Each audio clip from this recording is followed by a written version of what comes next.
Gara-gara lapor sana lapor sini tidak digubris, warga memohon atau meminta Bapak Presiden Republik Indonesia tuntaskan pangkalan pasir Kartiasa yang diduga tidak memiliki izin lengkap.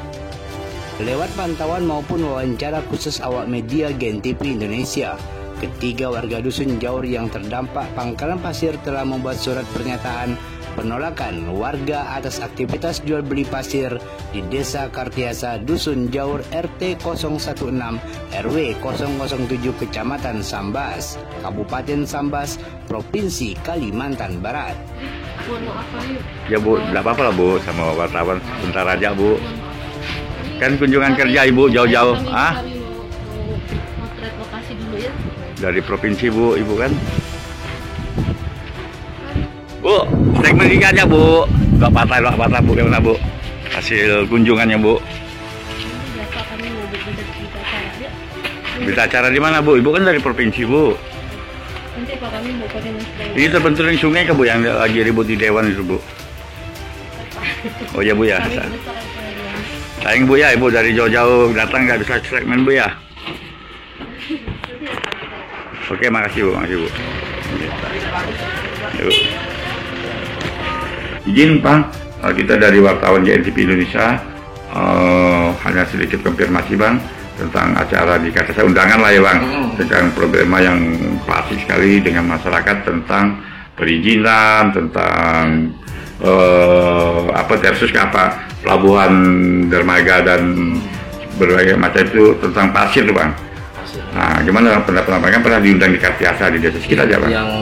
Yang kami ketahui di tata ruang bahwa perizinan pasir ya hanya masuk perizinan di penggalian aja. Penggalian. Dan kemudian setelah pasir digali di bulan Sungai Kartiasa sesuai dengan IUP yang dimiliki oleh si pemohon, untuk selanjutnya pasir akan di stockpile di sekitar pesisir Sungai Kartiasa ya. Keberadaannya yang biasa disebut tersus. Untuk tersus ya, setahu kami dengan data yang ada belum pernah kami lihat izinnya. Nah, cuman nggak tahu lah apakah mereka izinnya langsung ke provinsi. Maksudnya izin itu kan ada juga di wilayah kabupaten, ada juga langsung ke provinsi. Nah, kan tetapi kan masalah yang timbul kan adalah masalah sosial di sekitar daerah kegiatan tersebut. Nah, dampak sosial yang ada adalah informasi dari masyarakat, luar masyarakat setempat, aktivitas lalu lintas di sini yang tinggi. Kalaupun jam operasional, seharusnya kan kawan-kawan dari pelaku usaha kan harus juga komit lah dengan jam operasional mereka, karena itu kan tertuang di dalam, kalau tidak salah kami jadi UKLUPL. UKLUPL kan bukan hanya tata ruang. Tata ruang hanya semacam rekomendasi atau izin jika memang lewat di kabupaten. Nah, kami lah yang secara teknis menuangkannya. Tapi jam operasional, tamu-tamu, kemudian batasan berapa yang lewat saya rasa di izin lingkungan ataupun kalau di AMDAL Lalin. Cuman kan gitu ya, tentunya antara investasi ya kan dengan akibat kegiatannya harus juga diminimalkan. Kan ya satu sisi itu juga menghambat investasi. Betul. Yang kita dukung lah ya pemerintah. Kemudian kita juga tidak meninggalkan dari segi sektor keamanan sosialnya masyarakat setempat. Nah, seperti itu. Dan juga masyarakat setempat yang kena ya pun yang selalu hadir ada 2-3 orang lah. Tapi yang selalu hadir yang dekat simpang. Iya Bang, jalur situ katanya. Yang selalu hadir pengerti masih punya anak selama ini. Jakarta. Bang Jakarta. Cuman pun kita tidak juga mengenyampingkan pelaku usaha, tapi pun kita juga deh rumah yang dibuat Bang Jakarta udah sesuai dengan GSB. Jadi kalau beliau sudah punya IMB kan, harusnya beliau juga harus sesuai dengan GSB Bang. Sehingga apapun lalu lintas yang lewat pun tidak pengaruh ke rumahnya seorang. Nah, posisi ya kita pun ya istilahnya simpati juga lah dengan beliau ya, tapi satu sisi juga beliau harus juga lihat dari dia seorang ya kan, mereka sudah sudah mematuhi. Jadi ini kan pemerintah daerah ini berupaya lah kan supaya investasi kita tetap terjadi atau mungkin makan nambah. Tapi satu sisi juga kita harus peduli dengan masyarakat setempat. Kalau kami seperti itu. Pak, dari Pak Rizal, Pak Kabid Tata Ruang, menurut itu menyalahi aturan tidak tuh yang 2 perusahaan itu? Menurut Bapak lah gitu, pandangan Bapak. Kalau pandangan saya, karena rapat pun ya dari depan desa sampai semuanya, secara tata ruang nggak ada masalah. Nggak ada masalah. Cuman mungkin di kegiatan operasionalnya. Personal ya. Ya, kita kan nggak tahu Pak dari apa namanya foto yang masuk APK foto dari perusahaan pasir ya. Biasanya kita kan orang bawa sawit kosong bawa pasir biasanya. Tapi APK seperti kita tidak tahu lah. Harusnya kan memang di jam buka harusnya kan di luar jam sekolah apa mungkin. Kemudian di berakhir misalkan jam 5. Tapi jam 5 harusnya alat-alat untuk dari stockpile di foto harus off juga. Sehingga kan si antrian foto pun sebelum maghrib udah selesai. Mungkin hal-hal yang belum sepenuhnya dijalankan. Mungkin seperti itu. Terima kasih. Dengan Pak Rizal Pak ya, Kabid Tata Ruang PPRFP. Terima kasih Pak. Dengan Pak apa nih Pak? Jakaria Pak ya. Kita dari GNTP Indonesia mohon konfirmasi Pak.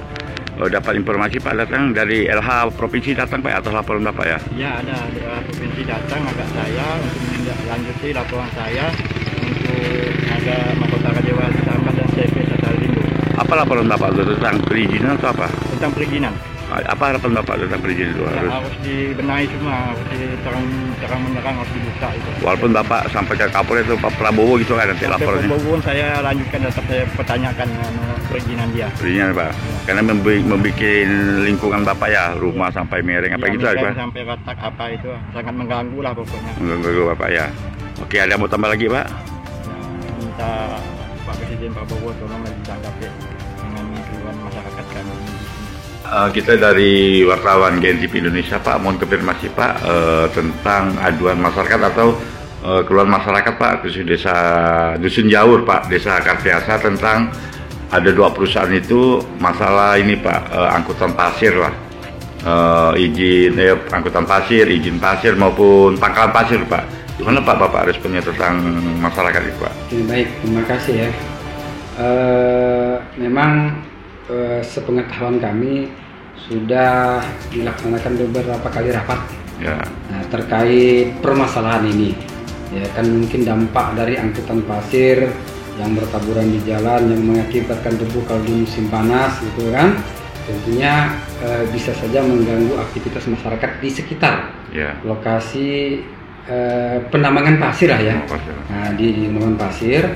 Nah, tentunya nanti kami dari Satpol PP sesuai dengan kewenangan yang kami miliki, kami akan melakukan pemantauan apakah memang benar adanya apa yang disampaikan oleh masyarakat melalui teman-teman media. Ya, tentunya itu menjadi tugas kami ya untuk memastikan apakah benar atau tidak informasi yang beredar. Kemudian apabila memang dari informasi yang disampaikan benar adanya, tentulah sesuai dengan SOP yang kami miliki dan kewenangan yang kami miliki akan kami tindak lanjuti. Akan kami tindak lanjuti, yang sudah pasti akan berkoordinasi dengan dinas teknis terkait dengan permasalahan yang terjadi ini. Yang jelas selama berhubungan dengan ketertiban di masyarakat, itu merupakan salah satu kewenangan Satuan Polisi Pamung Praja Kabupaten Sambas dengan didukung data-data tentunya. Nah, sehingga dengan data-data itulah sebagai dasar kami dari Satpol PP untuk turun ke lapangan memastikan terkait informasi yang disampaikan kepada kami untuk kami tindak lanjuti. Oke, sampai situ Pak, sampai ke perizinan kapan nanti Pak? Itu kan dapat kabarkan belum itu ada pasti izin. Jadi tahapannya tentunya ketika ada aduan dari masyarakat, kami akan mensurvei apa yang diadukan. Kalaupun memang itu terkait dengan badan usaha, perusahaan misalnya, tentulah ranah kami terkait dengan perizinannya, ya kan? Kami harus memastikan bahwa setiap perusahaan yang melakukan operasional di Kabupaten Sambas secara aturan kan wajib memiliki izin yang dikeluarkan oleh Dinas Teknis terkait spesifikasi usaha yang dilaksanakannya, ya kan? Tentunya kami akan melakukan koordinasi teknis dengan Dinas Teknis terkait dengan perizinannya. Kemudian nanti kalaupun ini seandainya perusahaan tersebut telah memiliki izin, tentulah dampak dari aktivitas usaha perusahaan tersebut itu kan selama dalam batas kewajaran dan tidak berdampak kepada masyarakat, oke, kita nggak masalah. Tapi kalau ada keluhan atau dampak dari usaha yang dilakukan oleh suatu badan usaha ataupun perusahaan, tentunya akan kita tindak lanjuti sesuai dengan SOP yang ada di kita. Oke, terima kasih Pak. Bang, kita dari awak media GLTP Indonesia konfirmasi sedikit perihal katanya pasir nih sampai sudah dilaporkan sampai ke provinsi, gimana cerita sedikit aja? Ya, saya udah melaporkan ke provinsi dan melapor sana sini, saya tidak ada tanggapan masih sama sekali dari provinsi. Udah ini Kak, dengan Bapak Presiden, mungkin Bapak Presiden kan sangat gitu loh. Ya, saya minta tolong sama Pak Presiden Pak Prabowo, tolong tambang rakyat kecil ini ditindak tegas tambang-tambang yang ada di Kartasa ini, utama sekali CP Setialindo dan Mahkota Raja Wali Sambas. Itu dua ya? Iya. Oh tuh. Ya, tidak ada izinnya Kak? Atau gimana Pak? Ya, diduga tidak ada izinnya dia itu. Tidak ada izinnya.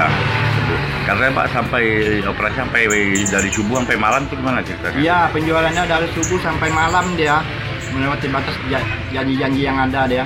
Ya, jadi kendaraan yang lewat tuh sampai rumah Bapak, saya kira sampai roboh atau apa? Miring ya, atau? Rumah saya sampai miring dibuatnya puluhan sampai ratusan oto dan truk yang lewat setiap hari. Satu hari Pak ya? Iya. Memang mengganggu ya? Iya, sangat mengganggu itu. Pernah kejadian kecelakaan orang gara-gara pasir atau apa tuh? Iya, ada soal kecelakaan biasa. Oh gitu ya? Ya. Di jalannya Pak ya? Di jalan itu. Ya, oke. Dengan Pak apa nih? Pak Jakaria. Warga Dusun Jaur di Kartasa ya? Iya. Jadi berharap Bapak Presiden itulah ya minta bantu ya? Tolong, ya. Oke, terima kasih Pak Jakaria. Kita dari jurnalis GLTP Indonesia mohon konfirmasi Pak sedikit tentang permasalahan pasir yang ada di Kartasa. Maksudnya sekarang lagi booming lah itu Pak.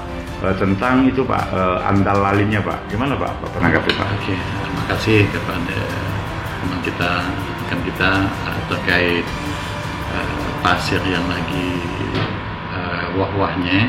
Memang dari segi untuk persyaratan segala macam itu memang harus ada dokumen andal lalin. Tetapi kewenangan untuk andal lalin itu ada tergantung status jalan. Apakah itu status jalan nasional, provinsi maupun kabupaten. Oke Pak, selama ini pengusaha pasir, pangkalan pasir yang ada di Kartasa, apa pernah Pak ngajukan di sini? Anggap jalan kabupaten lah, andal lalin kabupaten, pernah Pak ngajukan? Jadi selama saya di sini tidak ada satupun pengusaha maupun yang terkait masalah pasir yang koordinasi dengan bidang lalu lintas kabupaten. Oke Pak, ada yang mau tambah lagi Pak? Intinya untuk kenyamanan lalu lintas baik pengendara roda 2, roda 4 bagi pengusaha agar segera mengurus terkait untuk andal lalin kegiatan dimanapun berada. Oke, terima kasih Pak. Dari media Pak, mohon konfirmasi Pak, katanya tentang Dusun Jaur ini Pak pasir Pak mengganggu warga Bapak, katanya berdebu atau jatuh atau hari hujan tuh terpleset anak sekolah, gimana Pak? Sedikit aja Pak. Ya, selamat pagi kepada semua. Saya mewakili masyarakat lah ya, untuk berbicara mengenai akses jalan. Wakil masyarakat mana Pak? Izin dulu Pak. Saya masyarakat dari Mulai, Sulun, Bataan sampai ke kampung saya, Kudus. Oke. Saya tinggal di sini. Dengan Pak apa nih Pak? Bang Adi. Bang Adi, oke. Jadi hal yang kami resahkan lah, terutama ini kalau hari hujan jalan itu karena mengingat ada aktivitas bongkar muat pasir, maka secara otomatis jalan itu berlubang-lubang. Kalau hari panas dia tuh berdebu Ya. Belum lagi pas keluar itu adalah tikungan yang merupakan jalan provinsi. Ya. Ya, risiko untuk kecelakaan akibatnya itu juga sangat besar. Karena jalan keluar masuknya itu tidak ada pengarahan atau pengamanan yang berkembang bukan sekolah atau berhenti yang Jadi Pak, harapan Bapak dengan dua perusahaan ini gimana Pak? harapan saya paling tidak tolong lakukan jalan ini segera, karena ini bagaimana ini pun adalah jalan umum bukan jalan usaha. Oke, masa perizinan menurut Bapak kan sekarang tidak ada izin, bagaimana tuh? Kalau masalah perizinan kita sebagai masyarakat awam mungkin tidak secara militer langsung yang lunak lah mengetahui. Tapi kami sebagai masyarakat yang masyarakat hanya masalah jalan. Jangan terganggu gitu Pak ya? Ya, mengingat jalan ini merupakan jalan satu-satunya penghubung kecamatan. Kecamatan berapa kecamatan Pak penghubung ini Pak? Berapa? 2 kecamatan Pak, dan di sana itu 3 kecamatan sampai ke Galing. Ke Galing Pak. Kecamatan Sambat dan kecamatan Jangkung. Jangkung. Berarti berapa desa, banyak desa Pak ya? Iya, dan ini ribuan warga yang lewat setiap hari. Dengan adanya aktivitas ini, ya agak terganggu terutama masalah kondisi jalan lah. Hujan, ngomong dan berlumpur, licin. Risiko sangat tinggi. Belum lagi truk yang keluar masuk, ya kan? Persimpangan di sebelah sana itu, tiba di persimpangan sebelah sana itu keluar masuk jalan utama jalan provinsi, sehingga rawan kecelakaan. Mengingat tidak ada pengaturan di sebelah sana. Oke, terima kasih Pak. Pangkalan pasir CP Satria Lindo dan CP Mahkota Rajawali Sambas yang berlokasi di Dusun Jaur, warga merasa keberatan dan secara tegas menyatakan menolak atas kegiatan jual beli pasir di Dusun Jaur, tepatnya jalan penghubung beberapa kecamatan dan desa-desa yang selalu dilalui pelajar maupun warga dan bertepatan dengan aktivitas angkutan armada pasir di jalan ini. Warga Dusun Jaur juga sampaikan ke awak media GNTV Indonesia berharap APH menyelidiki bahasa yang terdengar di warung kopi akan melibatkan dari pakar hukum berkaitan dengan sumbangan yang diberikan ke Desa Kartiasa. Bahasa ini yang sempat viral terdengar di kalangan warga Kartiasa Pasar. Lewat pemberitaan di GNTV Indonesia, warga Dusun Jaur khususnya Pak Zakaria berharap suaranya terdengar langsung oleh Bapak Presiden Haji Prabowo dan Bapak Kapolri maupun Bapak Jaksa Agung. Kabupaten Sambas, GNTV Indonesia, Repi mengabarkan.